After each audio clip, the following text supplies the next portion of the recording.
ചിലപ്പോഴൊക്കെ ചലച്ചിത്രങ്ങൾ സാമൂഹ്യ വിമർശനം വളരെ മനോഹരവും ശക്തവുമായി നിർവഹിക്കാറുണ്ട്. കുറച്ചു കാലം മുൻപ് കണ്ട ജയ ജയ ജയ ജയ ഹേ എന്ന സിനിമയിൽ നർമ്മത്തിൽ പൊതിഞ്ഞ് കാലികമായ ചില പ്രശ്നങ്ങൾ അവതരിപ്പിച്ചിരുന്നു. അതിൽ രസകരമായ ഒരു കോടതി രംഗമുണ്ട്.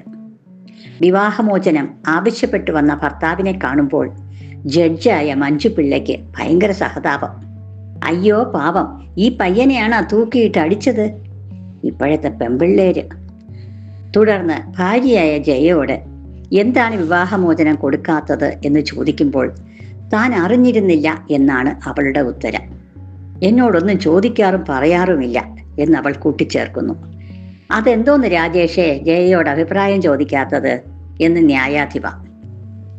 രാജേഷിന്റെ ഉത്തരം, ഞാൻ അവൾക്ക് അഭിപ്രായം പറയാനുള്ള സ്വാതന്ത്ര്യമൊക്കെ കൊടുക്കാറുണ്ട്.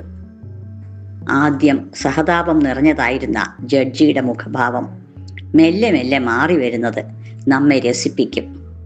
ഒന്നാം തരം തെക്കൻ കേരള സംഭാഷണ ശൈലിയിൽ അവർ പറയുന്നു, അത് ശരി, അപ്പൊ സ്വാതന്ത്ര്യമൊക്കെ കൊടുക്കും അല്ലേ? കോന്തൻ ഭർത്താവ് അതേന്ന് തലകുലുക്കുന്നു.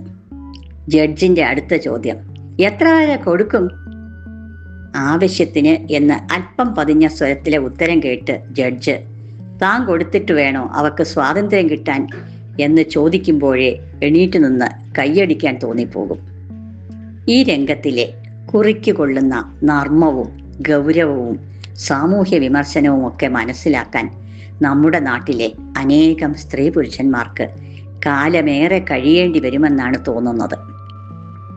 ആവശ്യത്തിന് സ്വാതന്ത്ര്യം ഭാര്യയ്ക്ക് കൊടുക്കാറുണ്ട് എന്ന് പറയുന്ന ഭർത്താക്കന്മാരുടെ എണ്ണം എടുത്താൽ അറിയാം നമ്മുടെ നാട് എത്ര പുരോഗമിച്ചുവെന്ന്. ഒരു സ്ത്രീ കുടുംബജീവിതത്തിൽ പ്രതീക്ഷിക്കുന്നതെന്ത് എന്ന് തനി നാടൻ സ്ത്രീയെ പോലെ തോന്നിക്കുന്ന ആ ന്യായാധിപ നായകൻ രാജേഷിനോടും അയാളുടെ അണ്ണൻ സുഹൃത്തിനോടും ചോദിക്കുന്നുണ്ട്. അനുസരണ, പാചകം, ഭക്തി, കുട്ടികൾ, എന്തൊക്കെയാണ് ആ ലിസ്റ്റിൽ? നീതി, സമത്വം, സ്വാതന്ത്ര്യം എന്നിവയാണവ എന്ന് പറഞ്ഞുകൊടുത്ത് 1000 വട്ടം അത് എഴുതിക്കൊണ്ടുവരാൻ രാജേഷിന്റെ ഉപദേശി അണ്ണനോട് കൽപ്പിക്കുന്ന ആ ജഡ്ജിന് ഒരു സ്വർണ്ണ കപ്പ് കൊടുക്കണം. കുടുംബത്തിൽ നിന്ന് സ്ത്രീക്ക് വേണ്ടതെന്താണ്? സ്ത്രീകൾക്ക് തന്നെ അതറിയുമോ? സംശയമാണ്.